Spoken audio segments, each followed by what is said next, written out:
Well, greetings and salutations, test takers. This is the Series 7 Guru, aka Dean Tinney, coming to you from my off-grid studio, getting our kicks on historic Route 66 with another Tuesday, 5 p.m. Ask the Series Guru live stream. Let's take care of some housekeeping, and then we'll jump in and see if we're able and willing to help you with content. You know, sometimes I'm able, not willing, and other times I'm willing, not able. We'll see how I bat this evening. Tell us what series exam you're taking, where you're joining us from.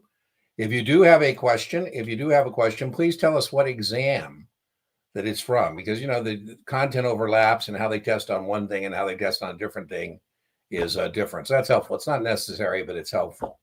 If you're looking for a free supplement to your paid study materials, nothing better than my YouTube channel. I've organized the YouTube channel based on series playlists. So the way you get the most use out of the channel is to find your series. SIE, for example, there'll be the three, I think on the SE, there's 3 or 4 playlists.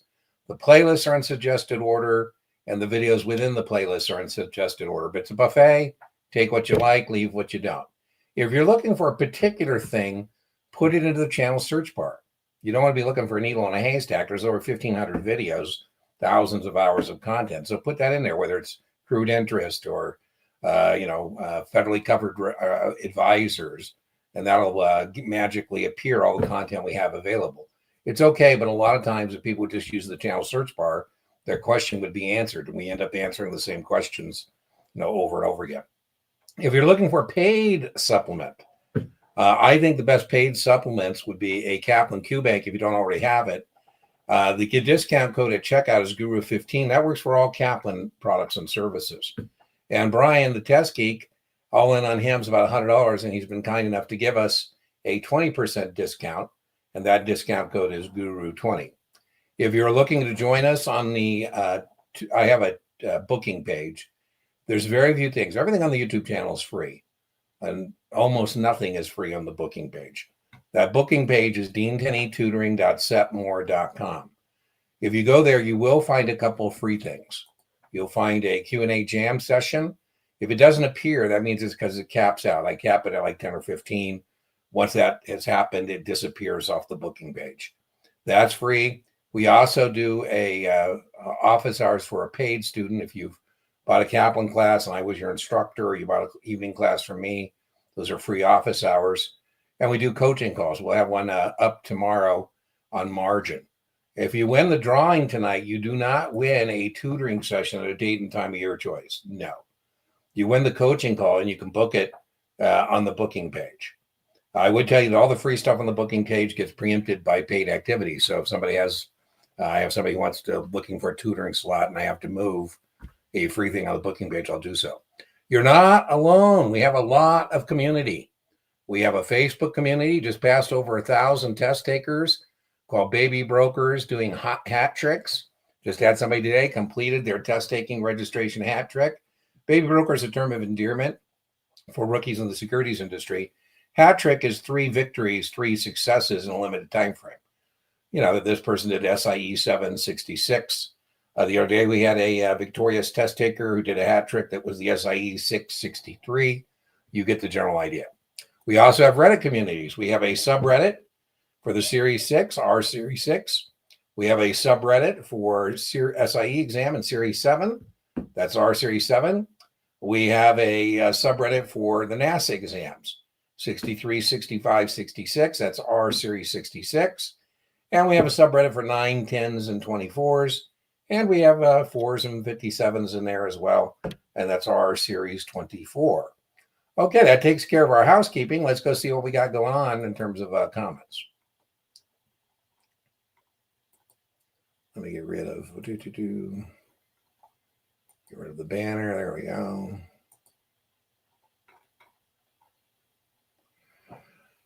Deputy Rory, I unsheathed my sword and slayed the 65 dragon. Woo! Ask not for whom the bell rings or tolls, it tolls for thee. Excellent. I know you put in the work. I know how dedicated, disciplined, and organized you were in the execution of a study plan. So I am not surprised that dragon went down. Good job. Can I go over Jack the Solar Guy? Can I go over briefly? Well, that's what this is, briefly. IARBD registrations, what it means to be federally registered. Yeah, I can do that briefly. Let's do the federally registered first. We have what's called the National Securities Market Improvement Act. The National Securities Market Improvement Act, NIMSMIA, created two federally covered things, two buckets, if you will.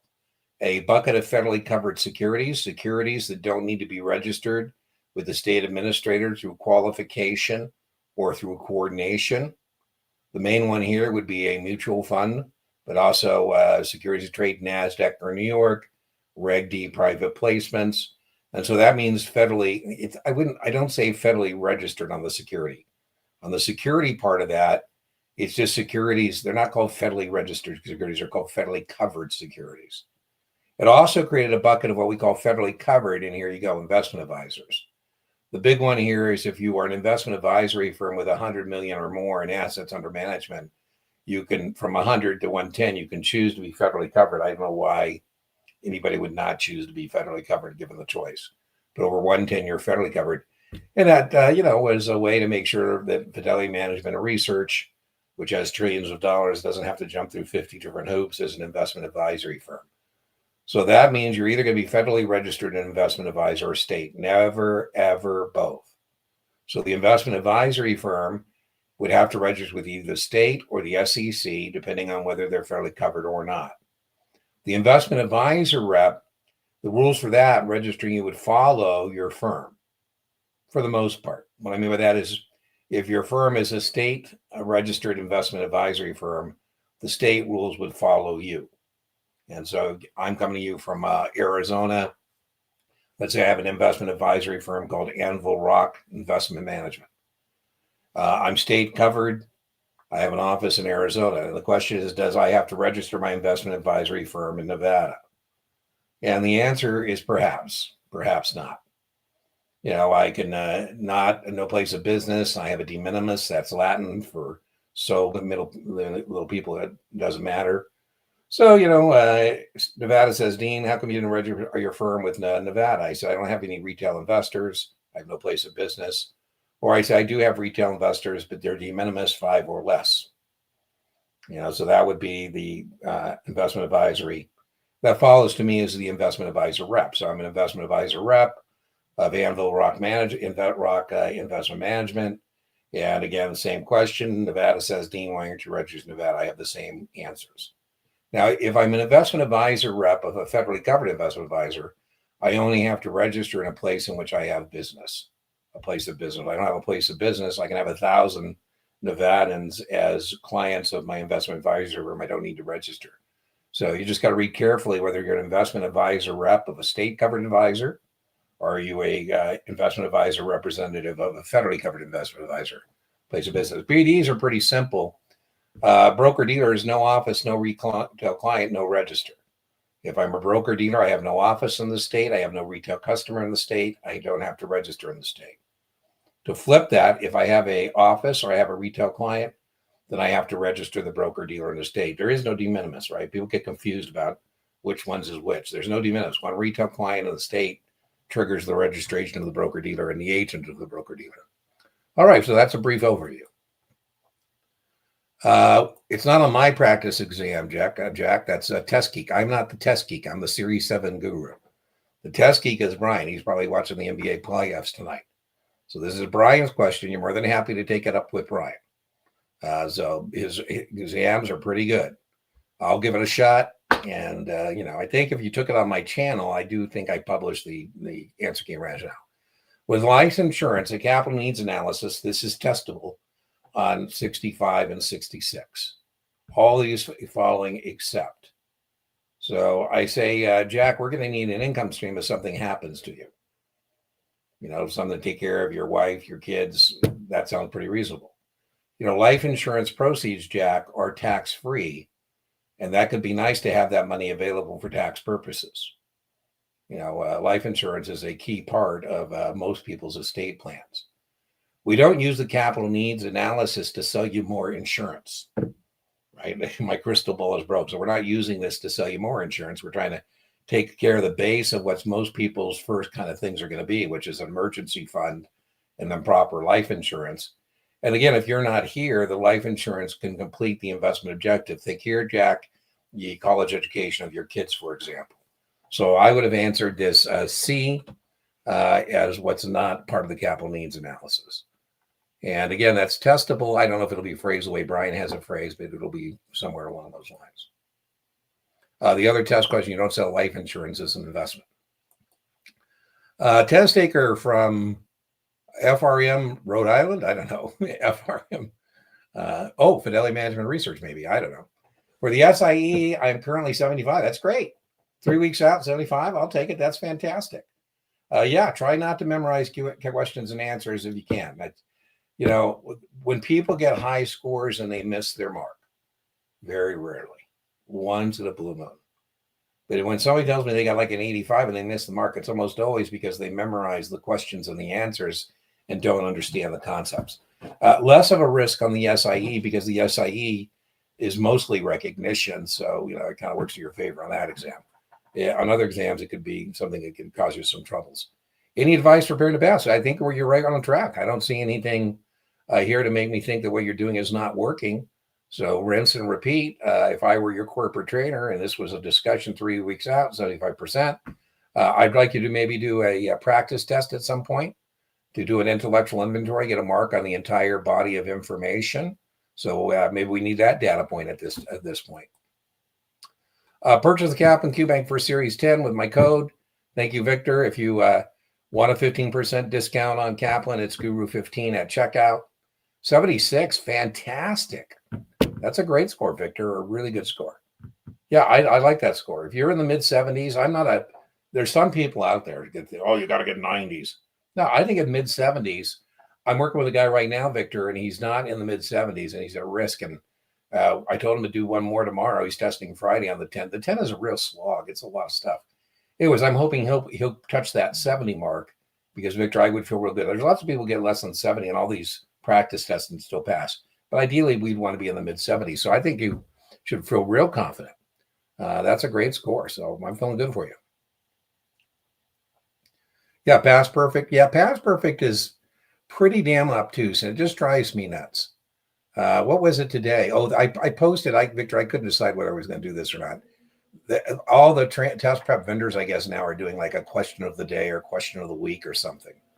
And Pass Perfect posted one, and it was about an UTMA account. And of all the things you're going to get tested on UTMA about, I thought it was a little in the weeds. So, that's my point. I don't recommend Pass Perfect just because I think it's too much. I would say that too much is better than not enough. So I think it's fine. It just sometimes, it can cause you to go. If you have more than one vendor, Victor, the great thing about that is you can use it to confirm test issues, right? Pass Perfect talks about it. Kaplan talks about it. No doubt it's testable. Retaking the SIE and then Series 6. All right. You'll get this thing, right? So, the SIE dragon got you, but you're going to go get him here and this next attempt. I think you should do it in the normal way. I don't know why people try and be different. The normal way to get your test-taking hat trick is to take the SIE because it lays the base for the 7, then the 7, and then your NASA exam, 63 or 66.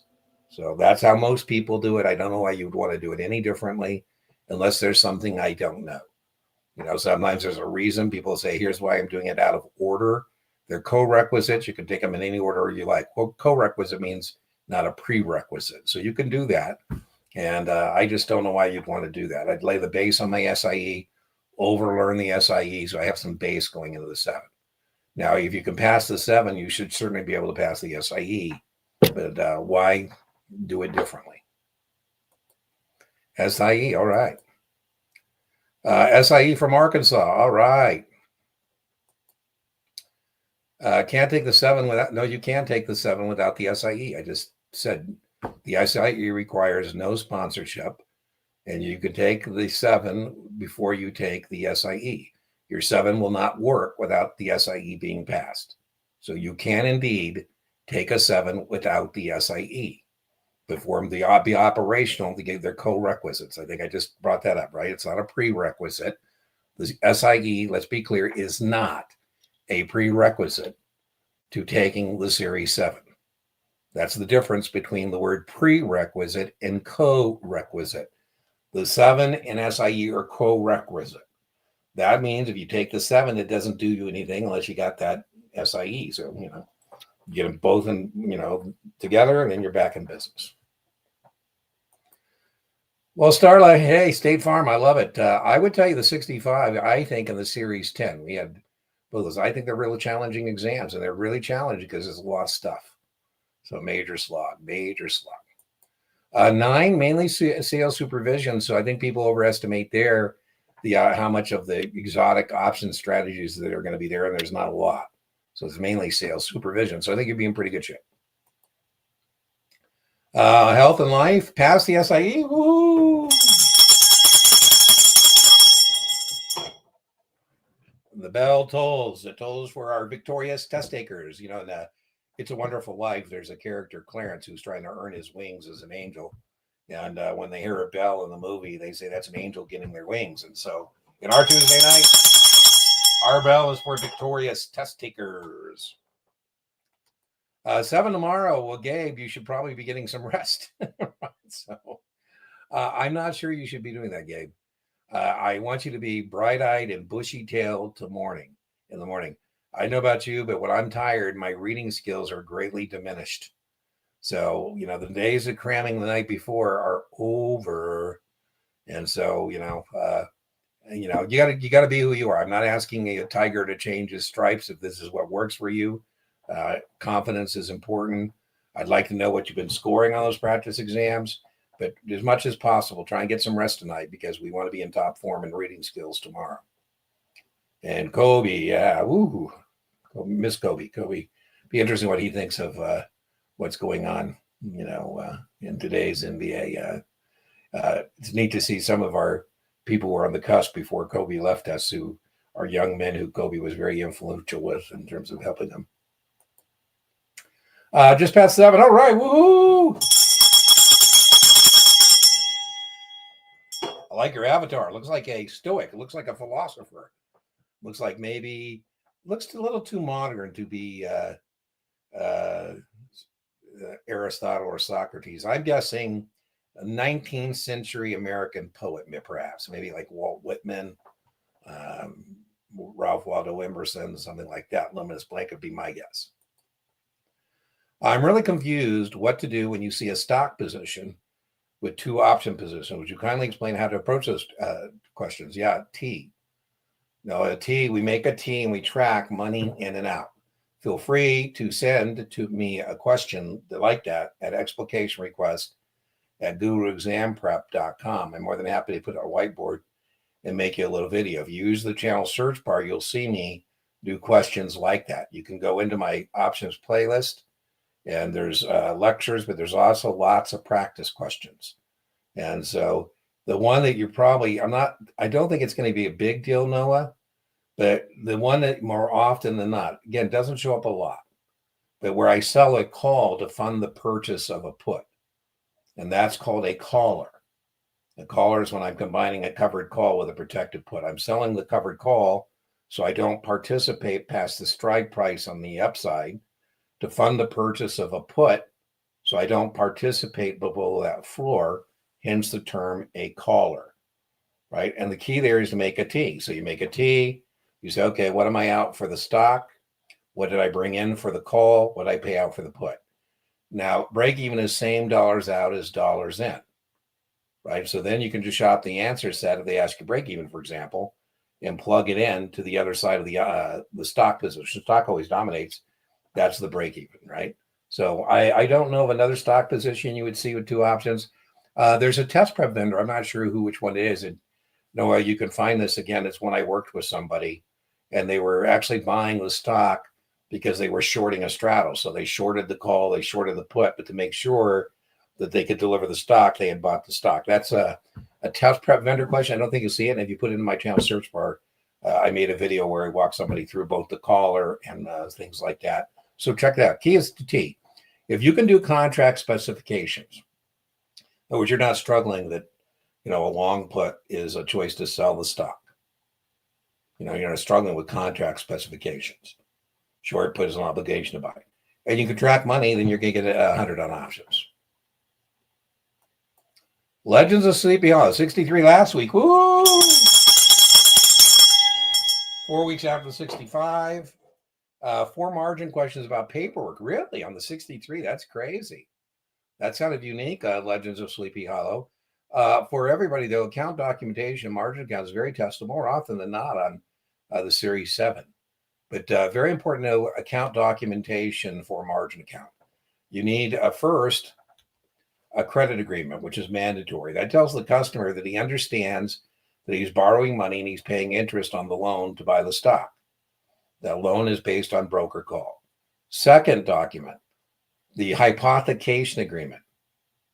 Hypothecation is just the fancy word for pledging as collateral. If I went into the pawn shop and say I want to hypothecate my Rolex, that just means I want to pledge it as collateral for a loan, right? And this says the customer understands that, and we're going to put his securities in street name, the name of our broker dealer, so if he doesn't fulfill his responsibilities, we can sell them out. I always joke, cop pulls you over, you have the pink slip? I said, no, I hypothecated the card to the bank, right? That's the collateral for the loan, right? And then the third document that is not mandatory is the loan consent form. I say, we have other customers who wish to go short. Can I lend them your securities? And you think, well, gee, that's not in my best interest. And I say, well, it's not. And that's why it's not mandatory. I just finished a coaching call. It'll be up tomorrow, Legends of Sleepy Hollow, on margin. I also have margin account replays. And the coaching call before the live stream tonight, I went pretty quick because it's a coaching call. It's not a tutoring session. Anyways, that'll be up tomorrow. And then I have a lot of margin replays and margin videos that go over that documentation. By the way, when there's 3 things like that, they love the accept format. All the following are, documents required, accept. Go Dogs. Woohoo. What are the hot topics I know for insurance on Series 65? Not a lot of insurance questions, 2 or 3. There's one that shows up about an illustration and variable life that you can't have a higher hypothetical illustration than 12, and it has to have one period of 0. It's very rare. We brought up one earlier about capital needs analysis. But if you tell me you missed your mark on 65 because of life insurance, I'm going to say, I don't know. I would definitely know about variable annuities, which is a mutual fund with an insurance wrapper. Certainly should know that. The pros and cons of money market funds. Well, I don't know of many cons. I guess you could be fearful that it might break a buck. It's not really the pros and cons. It's, Jack, we have for your idle funds, what would you like? We have a traditional bank account for your idle funds, or would you like to keep your idle funds at a money market fund? And then the test question is about pros and cons. It's about, well, what's in the money market fund? I say, Jack, that was on my test. High quality debt maturing in less than a year, like T-bills, bankers' acceptances, commercial paper, negotiable jumbo CDs. And you say, what are T-bills? I say, well, Jack, there's no better credit quality than the U.S. Treasury. And a Treasury bill, best money market security available. You don't have interest rate risk and you don't have credit risk. What's commercial paper? I say large unsecured borrowing by corporations. It's issued at a discount, has a max maturity of 270 days. These are found in a money market fund. You say, what's a banker's acceptance? I say it's used to facilitate foreign trade. It's a letter of credit from a bank. It's issued at a discount, 270-day max maturity. What's a negotiable jumbo CD? A negotiable jumbo CD, negotiable means it has a secondary market, which is important because a money market fund manager has to be able to redeem, right? So you need to be able to sell it. That's what negotiable. Jumbo means 100. How are they different than ETNs? They're in a completely different kind of an investment. An exchange traded note is a debt instrument. And the test question isn't about ETNs as compared to money markets. It's about ETNs as compared to ETFs. An exchange traded fund is an equity investment. There's a custodian, and the ETF is holding the monies and the securities of the ETF. In an ETN, exchange traded note, Jack, the sponsor says they're going to pay you a return based on the referenced index. So maybe it's the S&P 500. It's a $100,000 ETN. Market goes up 20%. I owe you $20,000. And there you have test question credit risk. So the test question is ETNs have credit risk, ETFs do not. So there's no question about ETFs as it relates to money market funds. It's ETNs versus ETFs. I'm a Kaplan person. So, I'm not a Kaplan employee, but I'm a Kaplan person. So I'm always going to recommend Kaplan. I think what gives Kaplan, I think, their strategic competitive advantages. It's QBank and how you can manipulate it. It has a performance tracker. You can do custom quizzes. You can do simulated exams. So I like Kaplan for the SIE. That would be my recommendation. But all the vendors, one of my aggravations, Darth Brew, I'll just to say it now. And it's just surprising me that it's more 10 and 24s than anybody else. People who complain about their test prep vendor, when all of us know that whether it's STC or Kaplan or Past Perfect or Knopman, and you miss your mark, it's not your test prep vendor, it's you. I had a guy who said, listen, you need to take some accountability. You need to look inward. And I hope you're not, it wasn't Kaplan, it was some other vendor. And I said, if you go in the next day and you're telling your manager, what you want to do is like we've had people here say, hey, I went in to slay the dragon, he got me, but I'm going to go back in the cave and slay him next time. That's the attitude, not, oh, my vendor was terrible, so don't blame your vendor. I would, like I say, I have vendors. I told you, I think Past Perfect, I think gives you a little too much, but I'm not a fan of Exam FX and training consultants, and just because I think it's a little thin. SIE, I don't think that matters, but it might matter on like a 7 or something else. All right, woohoo! Investment advisor representative in the house. Retaking the Series 10. I told you that's a tough one. I don't know. That's a tough one. I mean, there's so many things that 10. I would say in general, both 10 and 24. The thing that jams people up is they come from a packaged product background. There's a lot of packaged product folks who have introduced new products, and now the people need to go take 9s and 10s or 24s, or whatever the case may be. And they're not as familiar with banking and trading. So I would overlearn on both 10 and 24, banking and trading. Because when somebody misses the mark on 10 and 24, what's sad is they don't really, really blow it. They're really kind of usually pretty close. And when they miss the mark, it's that.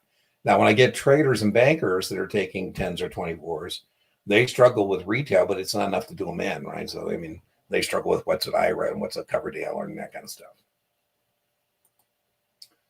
2 weeks, need to get a few things down. AMT's aim and shoot, point and click question. It's a binary thing. We just posted a video last week. The only question about AMT is to ask the question, are you subject to the AMT? The question, the client knows it. It's either yes or no. It's a yes or no question. If it's yes, I don't recommend private activity bonds, also known as industrial development revenue bonds, because they're what's called a preference item, and they will be taxable. 12B1 fees are also aim and shoot, point and click. A 12B1 fee is a promotional expense, and for a mutual fund to call itself no load, can they have a 12B1 fee? The answer is yes, but it can't be more than 1/4 of 1%. If you go past that, you can't hold yourself out to the public as a no load fund. And in any circumstance, you can't go over 3/4 of 1% for the life of a promotional expense. So this is an expense not associated with managing money. Analysis and taxation. I just had in the coaching call, I asked, what do you want to talk about in your coaching call? And he said, you want to talk about margin and balance sheets. And I said, well, good news for you. Those are 2 of the least tested things on your 7. And so we did margin. I said, I'll tell you what, I'll let you join the next coaching call. And if like tonight, you're the only one there, we'll go over some balance sheet stuff, but it's not target rich, right? So there's more target rich environments elsewhere. In fact, my margin lecture is called Don't Overdose. Taxation, I think it's like a contagion.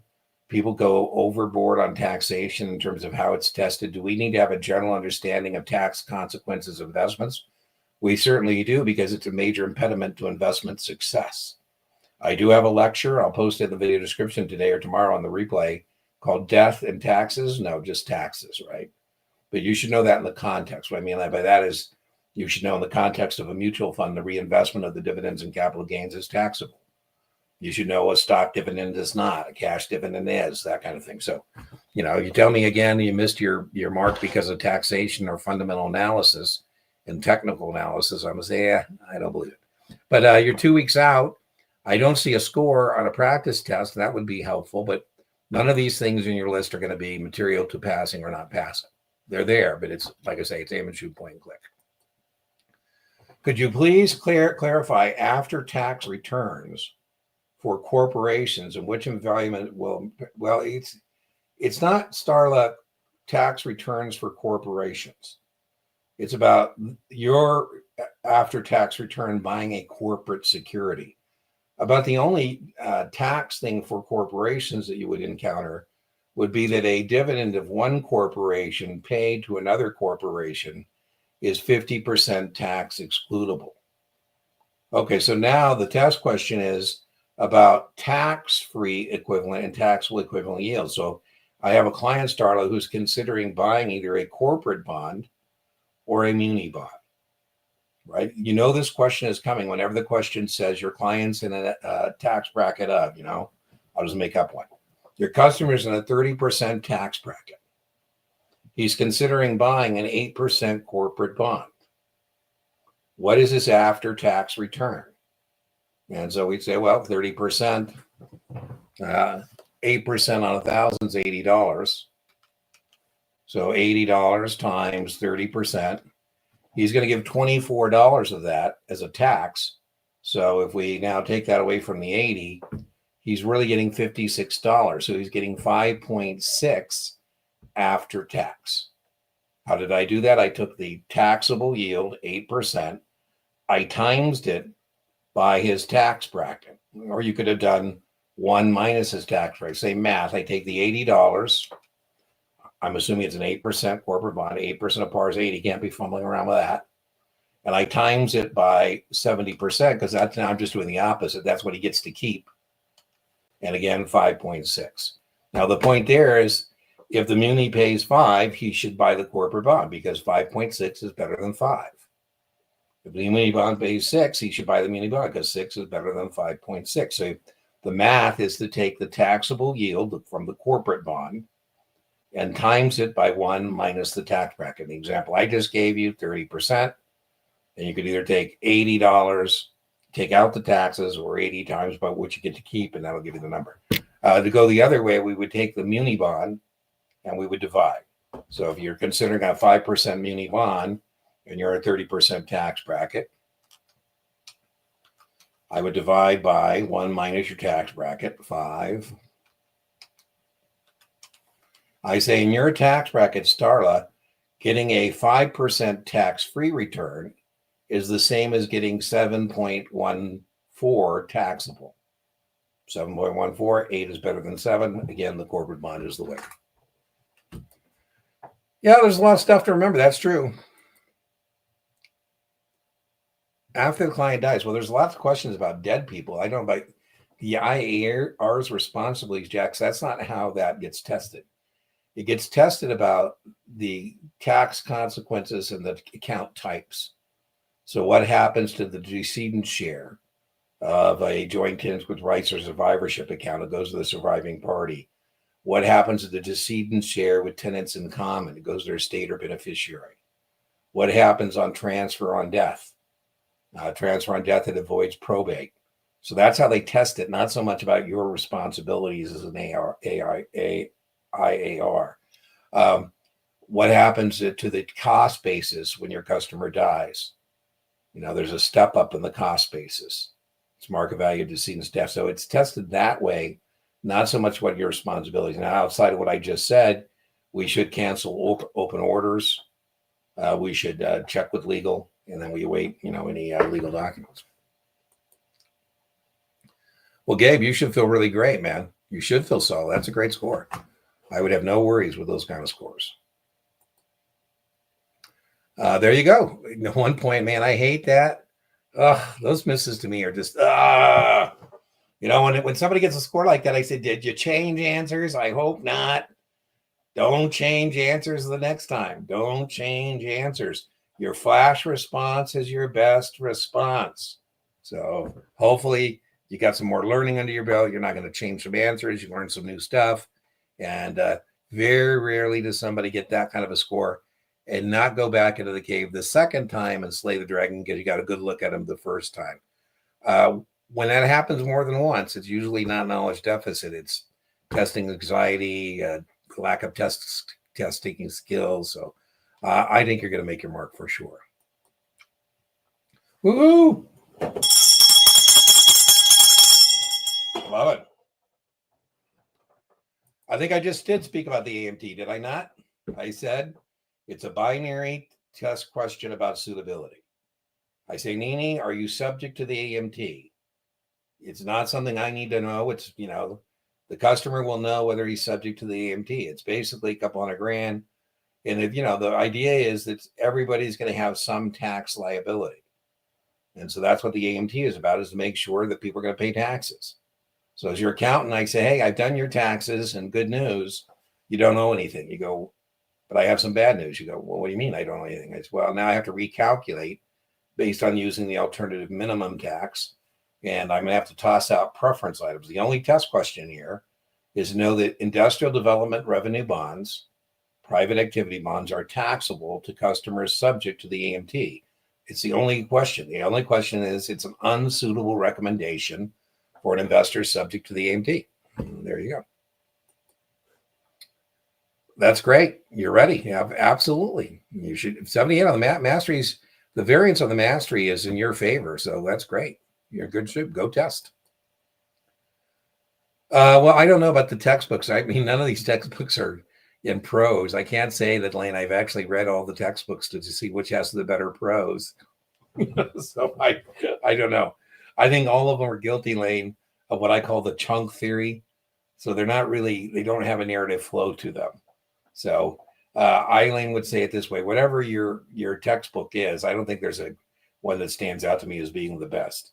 But whatever your textbook is, I recommend you read it cover to cover in close to one setting as possible, without taking any notes, without a highlighter, just to see what's between the covers. And then, sometimes people are incredulous. I had a guy, well, how long is that going to take? I said, well, read for an hour, see how many pages you've read, and that'll be your read rate. Take the pages, divide by that, and that'll tell you how many hours it's going to take you to read the book. Right? So you definitely need to read the book. So I don't know how to answer that. I don't have a favorite. I've thought about it someday, Lane, trying to write a narrative book. My idea is that we'd start with like prospecting, and we would, through, stories or analogies, go through that and accounts and have a narrative throw to it. But, it hasn't spoke to me enough to actually do it.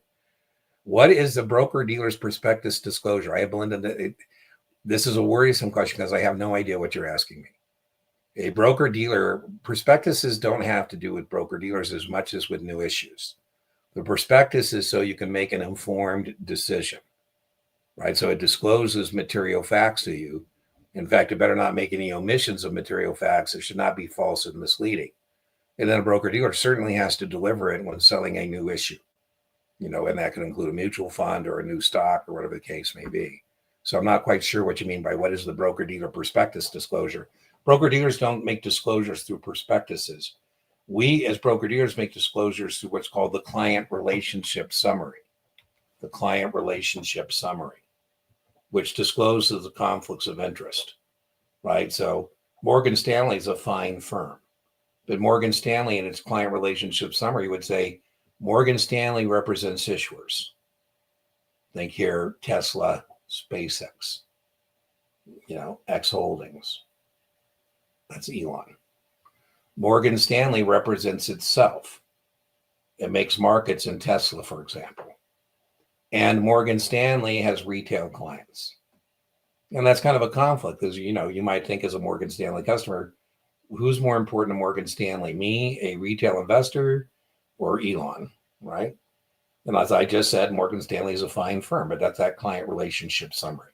So that's where broker-dealers disclose potential conflicts of interest, right? I do. I have tons of videos on packaged products, mutual funds and mutual fund class replays and muni bonds, underwriting muni bonds and tutoring replays. So just put it in the channel search bar. I wouldn't put packaged products in the channel search bar. I would put mutual funds or partnerships or whatever it is. And there's plenty of content. There's lots and lots and lots of content. Custody and discretion. Well, custody is who's holding my monies and securities. So, Patty, if I say who's got custody, I'm asking who's holding monies and securities. When I was a practitioner, Patty, I would say, I can't steal what I don't touch. I don't have your monies and securities, and then I would tell you who has custody, whether it's Schwab, if I'm, investment advisory firm using Schwab for custody, or, whether it's a State Street Bank and Trust, maybe I'm using a commercial bank for custody. So custody is about who's holding the monies and securities. Discretion is whether I can make investment decisions in your account.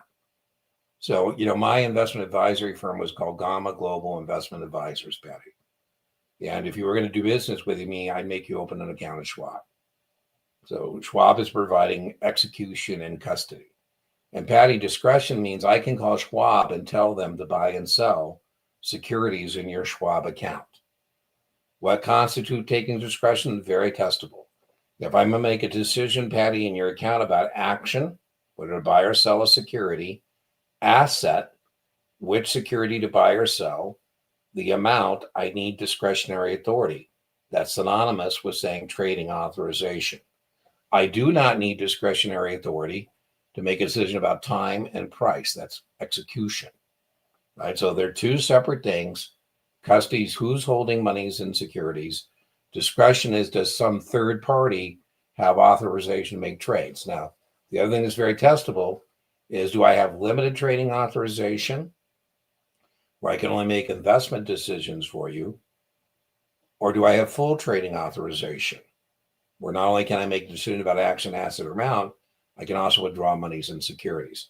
Now, as it relates to 65, if I have the authority to withdraw monies and securities from your Schwab account, that is considered custody as it relates to, do I need 10 grand or 35 grand or something like that? So I hope you found that helpful. And I told you, Patty, that's why 65, I think, is a difficult exam, particularly if you're coming to it like from enough for background and you haven't ever, been in the securities industry. You're kind of a blank slate, so to speak. 66, which vendor? Kaplan. So I always think Kaplan. The subject matter expert at Kaplan for NASA exams, a guy named Chuck Lowenstein. He lives for NASA exams. So, he gets in the weeds every now and again, but I think that's better. So I think Kaplan, particularly on NASA exams, is very, very strong. Can I go over 144 in Reg D? I certainly can. Rule 144 is about two things. How do we turn registered securities, unregistered securities into registered securities? And then if I'm a control person, about volume limitations.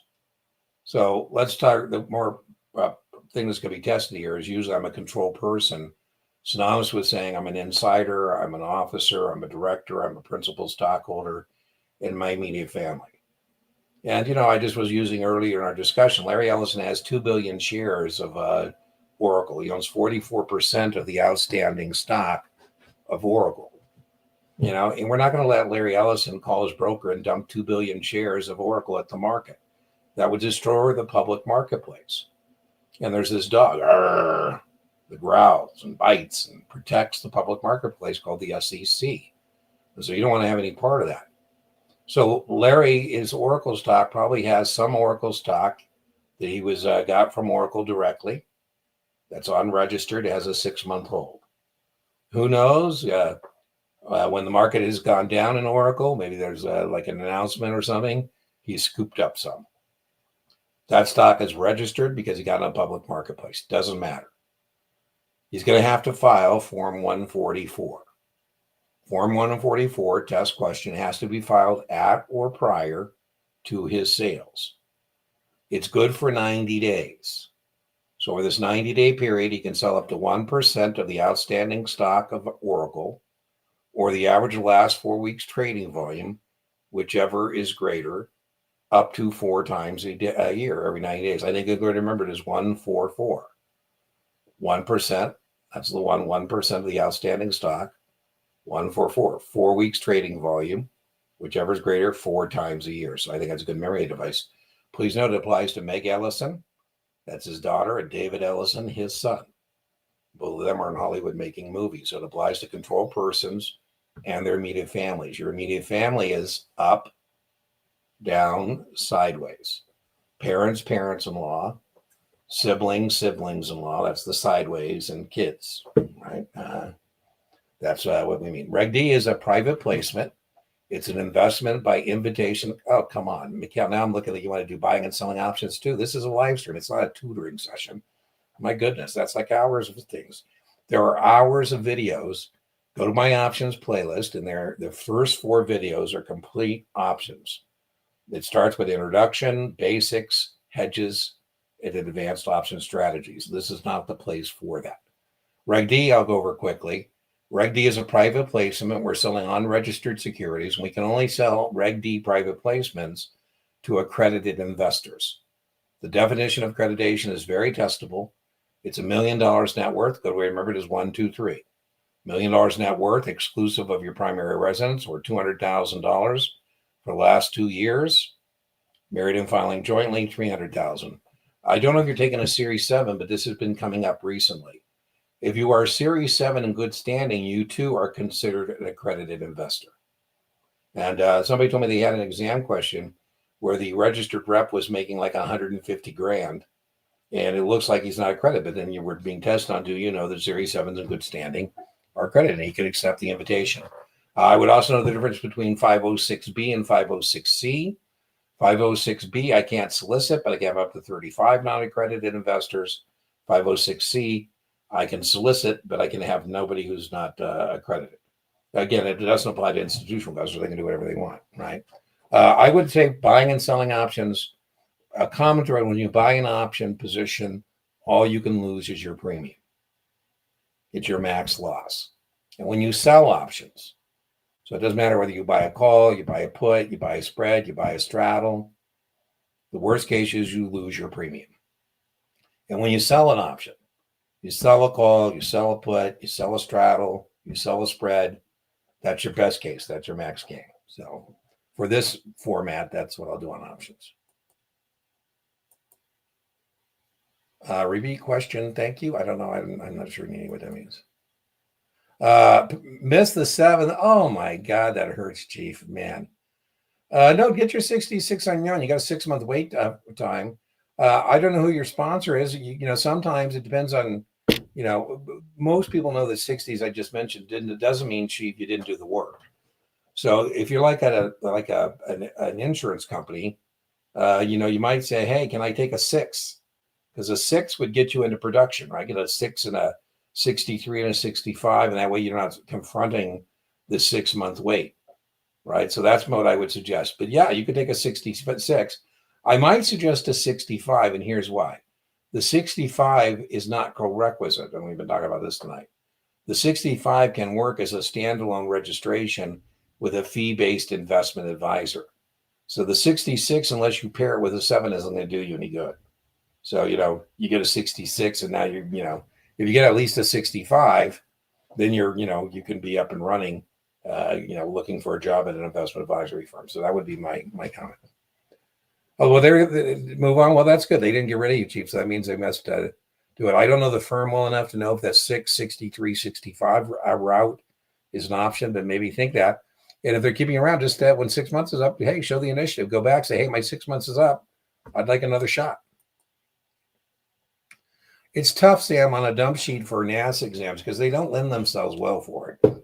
You know, that's one of the challenges on the NASAA exams is that it just doesn't lend itself well for that. So I don't know what I would say there. Kaplan has what are called quick sheets, and you might want to check out the Kaplan quick sheets. Nauman has their version of it. I think STC has crunch time facts. Put that into your Google machine. And then you can look and see what other people have done in terms of dump sheets. I don't know what RACC means, Brandon. I have no idea what that means. If I don't know what it means it's not testable. Yeah, ETFs, gold-based ETFs. Wow. I would think it'd be more like crypto or something. That sounds like a face of death drawing. Bond taxation. Well, you get tested now on 3 issuers of bonds: corporate issuers of bonds, municipal issuers of bonds, and the U.S. Treasury. Corporate bonds are fully taxable. I used earlier, if you were with us, Noah, I used an 8% corporate bond. And like I said, we can't be fumbling around that 8% is based on par. That's annual interest on a bond of $80. And the $80, I'm going to owe taxes to both state and feds. You know, if I live in New York City, city as well, they're fully taxable. If I buy a muni bond, it's federally tax exempt. And it may be state and local tax exempt depending on where I live and what kind of bond I buy. But the number one reason people buy muni bonds is because they're federally tax exempt. If you buy a treasury bond, the U.S. Treasury can and will tax you on the interest you receive on treasuries. States would like to, but can't. So you're not going to pay state income tax. So that's bond taxation. You're held accountable for 3 issuers: corporate issuers, municipal issuers, and the U.S. Treasury. The old Series 7, we used to refer to it sometimes as the stockbroker's exam.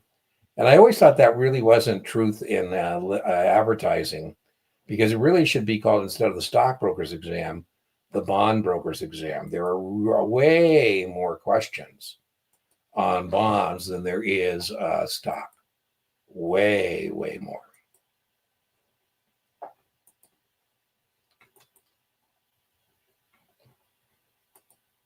Boom, boom, 66 nonstop. There you go on your phone. There you go.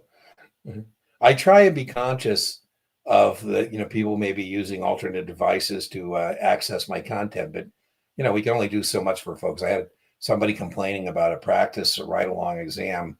And I said, listen, the person who did that with me was kind enough to share it, and they're paying like $1,000 to do it with me. And so you should feel, blessed. And no, I'm not going to stop the person who's paying and ask them to repeat the question because people are watching us. So, as I, woohoo! Oh no, Sky, 3 times. Ugh. July 9th. There you go. I love it. You're going to have to pass a test of resiliency, and I think you are. I love it. 73%. Just keep pushing. Let's see. July 9th. Pace yourself.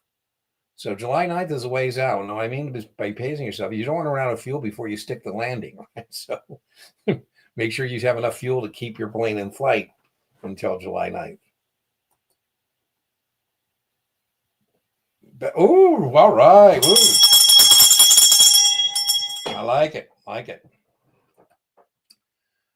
My first ever measure on the channel. I am 19 past the 66. Woo!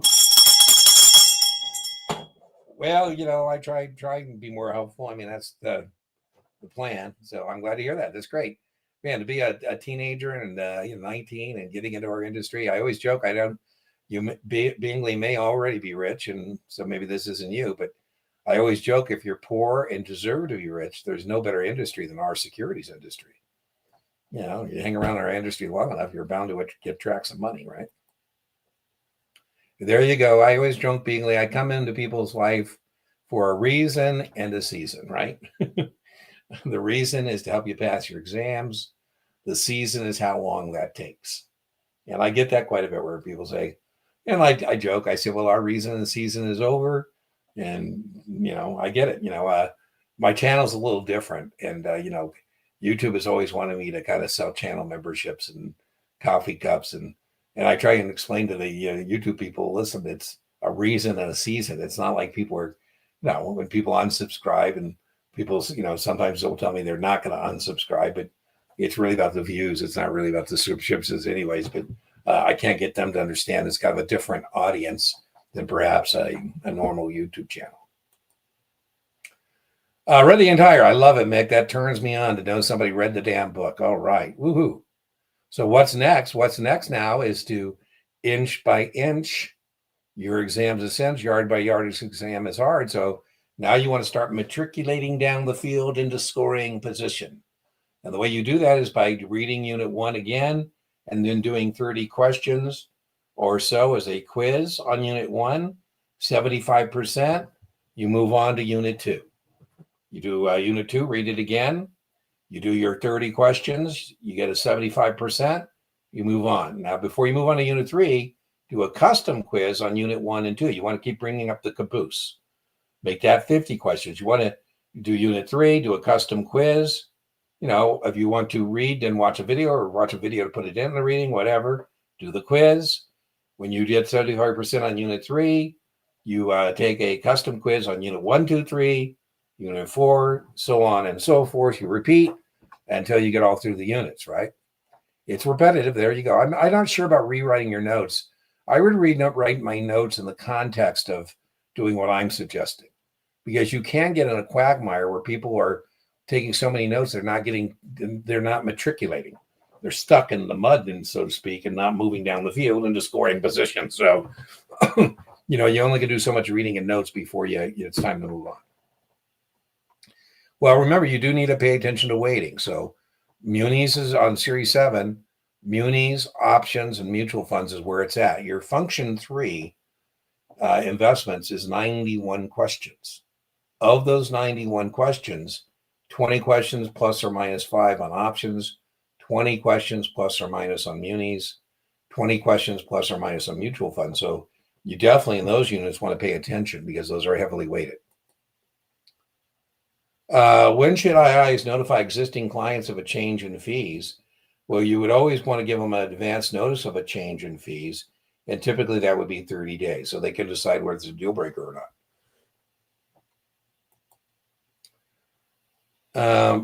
There you go. Okay, I like that. Professional research. That's crazy. Never heard of such a thing. I'm not sure what the question was about that, but I'm not sure what the question has nothing to do with any of these exams. You know, maybe it helps you having that background in terms of it, but I don't know.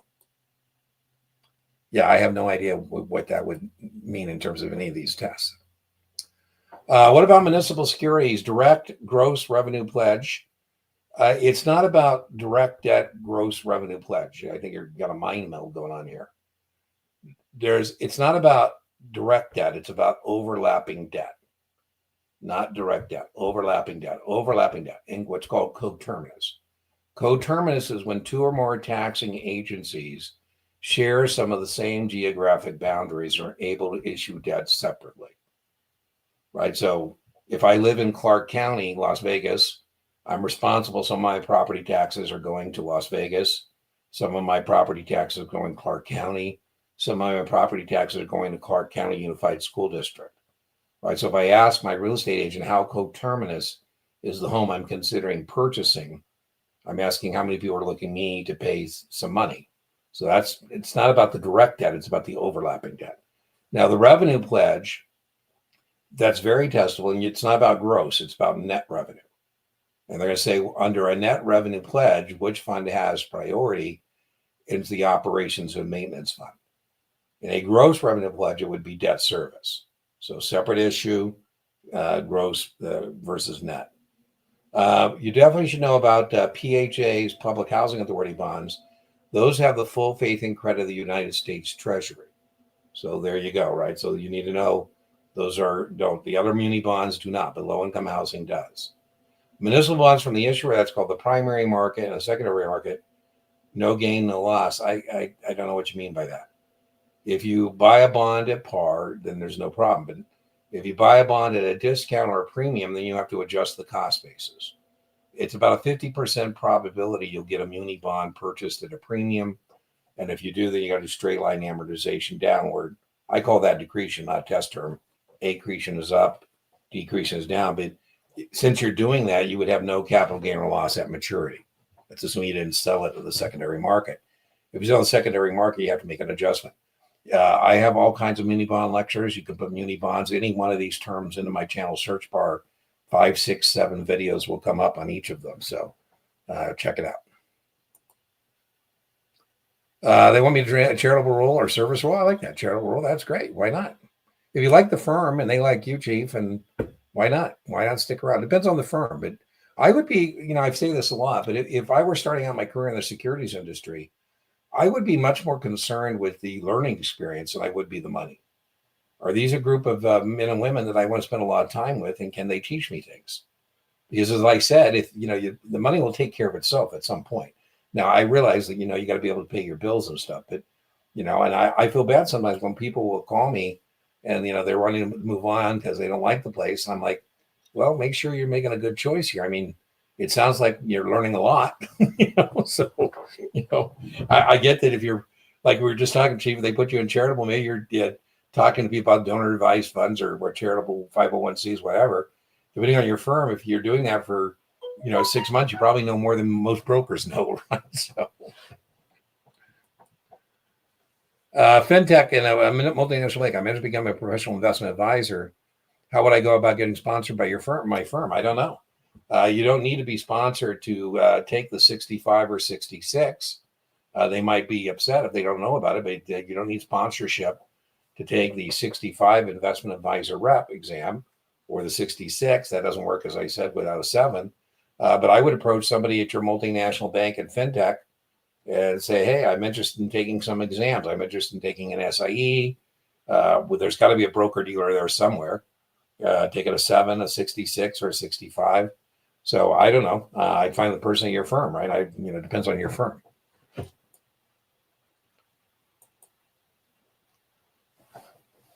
Well, I think no options. It's worth trying to get options because you can turn options into a strength. Options meaning mutual funds. It's gonna allow you to get awful spastic and still pass. If you're weak in options or munis or mutual funds, there's not going to be any other thing that has enough points to pull you over the top and drag you across the finish line. So I would like you to at least be able to get a 70% plus in options because, again, you don't have to be an option guru with the basics. I had one of my favorite students of all time, and she was struggling with options. I said, well, at some point you got to let it go, but let's make sure you get all the recognition you're entitled to. Like, when do options expire? What's the difference between American style and European style? When does the option agreement have to be back? So there's a lot of questions there, Noah, that do not require any kind of analytical prowess. It's simply stuff you know or you don't. So make sure you get all that stuff for sure. All right, there you go, Jeff. I joke you can't go 3-0 until you go 1-0. Right, so yes, it's been updated. I don't know why people still are talking about 72. That hasn't been 72 on the test for a long, long time. RMDs are 73. My videos, sometimes people give me a hard time. I go, if you read the video description, you'll see I've corrected that and I have new videos. So, all right, looks like we're at the end of our time together. All right, Isaac, good to have you back. We do a drawing, so let me go get our Wheel of Fortune here, our drawing machine. And boom. Boom. And let me get this going. Now, when I get this fired up, you got to put into the chat if you want a chance of winning the coaching call. You got to put it in the chat exactly the way I'm putting it in. And let me see, what are we going to do today? I'm missing Brian. I usually let him pick our words. Brian just sent me a text. He apologizes for missing. He's got a life. It's not. Let's see. Let's put. There we go. Boom. And okay, now let me go find that.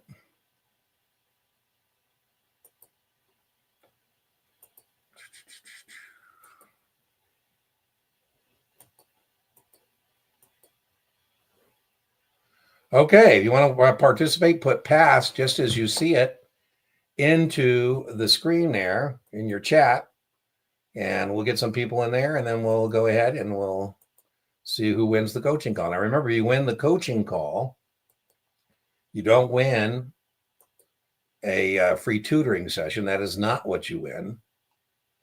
You win a coaching call, and you would collect that by going to the the class tab page on my booking page, and that's how you collect. All right, we got 15. All right, let's draw.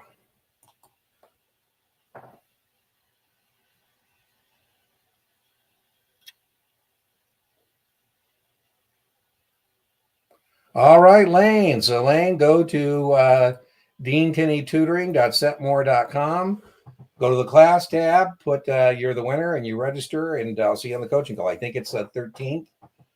You can also put in there whatever you'd like to talk about in your coaching call. The replay from the coaching call I did today is on margin, and it'll be up on the channel tomorrow. So check that out. I think somebody said they're struggling with margin, so that'll be there for you. All right. Well, remember, inch by inch, your exam is a cinch, yard by yard. Your exam is hard. As my friend Brian Lee always says, make sure you take the test. Don't let the test take you. We'll see you next Tuesday, same bad time, same bad channel. You can submit questions early at explicationrequest@guruexamprep.com, or you can submit them in the chat. I'll put up the next link sometime tonight in the chat. You can put chats in there between now and Tuesday when we open up the live stream. All right, everybody. Thanks for joining us. I'll see you next Tuesday, if not sooner. Bye-bye.